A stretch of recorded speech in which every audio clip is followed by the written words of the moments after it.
And the administration has certainly wanted to point out he was a Trump appointee to that role as the U.S. Attorney in Delaware and would continue that work. We are now in a time where special counsel is taking on even more importance, and it is about acting fully independently from the Attorney General. So a president's son being under investigation needs separation from the administration. President Biden has often said he has never discussed these matters with Merrick Garland or the matters involving former President Trump and a separate special counsel. Mr. Biden himself is also under a special counsel related to the classified documents stemming from his time as vice president and even his Senate period, and that investigation goes on. So we have several special counsels at work.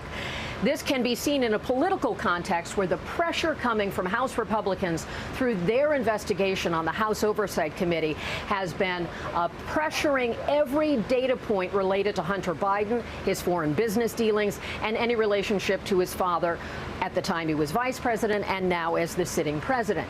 Certainly, having a special counsel levels the playing field so that former President Trump, who's being investigated in many matters by special counsel, the current president, and now extending to his family and all of the things that could be connected there.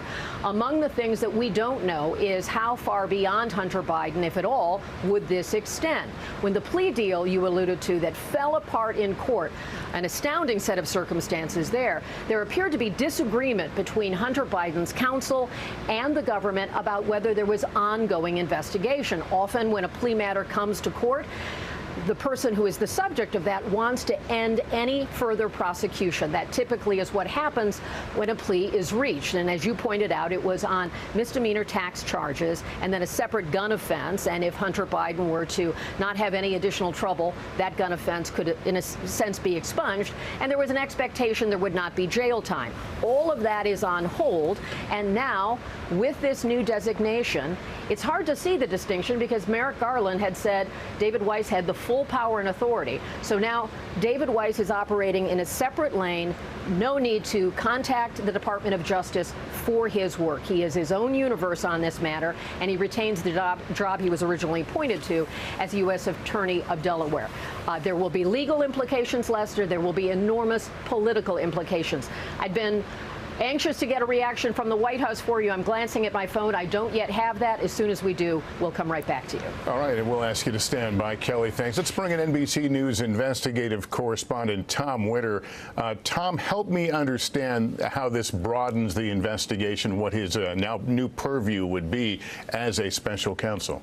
Sure, Lester. So it gives him the absolute authority to file charges wherever there might be jurisdiction in venue. And I think that was a problem potentially for Weiss moving ahead. If the plea deal was ultimately rejected by the judge or for some reason the two parties, and Kelly accurately laid out how just a little over 2 weeks ago this whole thing appeared to have been wrapped up, that if they could not come to new terms that satisfied the court or satisfied either side, that the U.S. Attorney in Delaware, David Weiss, would have had a potential serious problem bringing forward charges there, because we know from the facts that both sides agreed to in the case that there really wasn't venue. There needed to be some sort of a nexus to Delaware into that specific court and jurisdiction. Apparently it didn't exist, and so Weiss was going to be in a situation that if he was going to move forward with a case or trial, as one would normally do, he might have to file charges in California, in federal court in California, where Hunter Biden lives, or in the District of Columbia, which is where obviously he lived for a time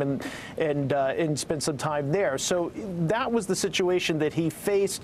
I think as far as this investigation going forward, it's almost 5 years old. The IRS began looking into this, according to testimony from Joseph Ziegler, who was an IRS agent in front of Congress and under oath in November of 2018. At the time, he says in a 99-page memo, the IRS, or at least himself and his supervisory agent, recommended both misdemeanor and felony charges for tax-related offenses in 2017, 2018, and 2019.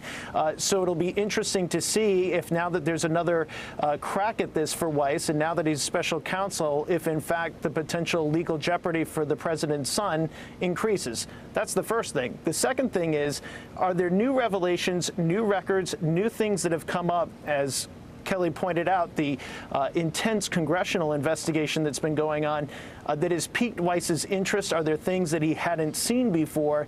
So are there new avenues of an investigation on the other side of that card, Lester?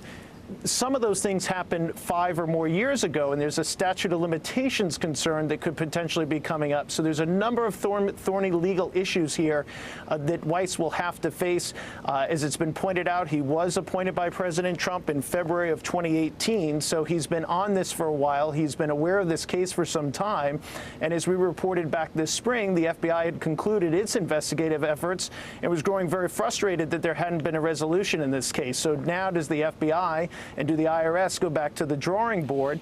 And those IRS agents that have come forward, are they even a part of this moving forward? So there's a lot of questions here, Lester, as far as the future of this case.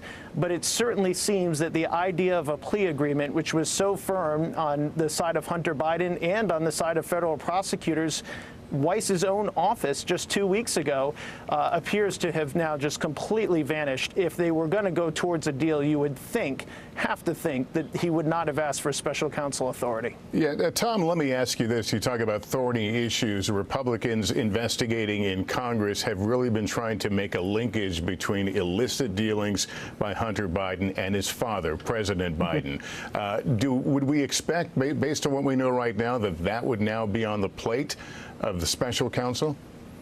There seems to be, from the Attorney General's statements, no sort of restriction on purview for subject matter and possible criminal activity.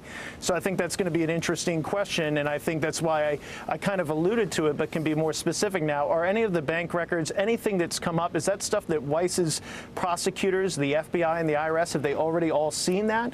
Or is this new material that gave them pause and to look into it? There's just more reporting to be done, and we have to understand more about it.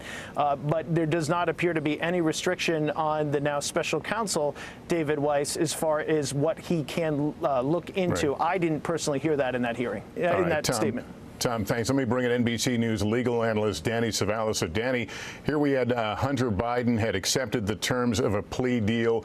His counsel seemed to have suggested that that would be it, that closed the door, he would be in no further jeopardy going forward. So what happened here? Consider this. Defense counsel for Hunter Biden, not just a matter of days ago, walked into court fully planning to enter into a global resolution of all criminal charges against Hunter Biden, including investigation. It was only at court that this fell apart because the parties had never really gotten in concrete terms whether the investigation was continuing. Again, a 5-year-plus investigation. So there's so many things to read into Merrick Garland's statement that he just gave. One of them being, what is new after 5 years? Another question is, why was the government even willing to enter into a plea agreement with Hunter Biden if there was so much more work to be done, and not just ordinary work that would require the appointment of a special counsel? Or is this information that only just came to light in the last few days after the government was prepared to enter into a plea agreement with Hunter Biden? And of course, if there is new information, does it change the government's interest and willingness to have entered into that original plea agreement and diversion agreement? There were really two things going on. There was a guilty plea and an entering Hunter Biden into a diversionary program, a program run entirely by the prosecution. Interesting statistic, I believe in the last couple of years in Delaware, there were 0 diversionary offers. I believe Hunter Biden may have been the first in 2 years, but I'm not entirely certain on those stats. All right, Danny Savalas. Danny, thank you. That concludes this NBC News special report. We'll have much more tonight on NBC Nightly News and on NBC News Daily, which continues for some of you right now. I'm Lester Holt in New York. Thank you for watching. Good day.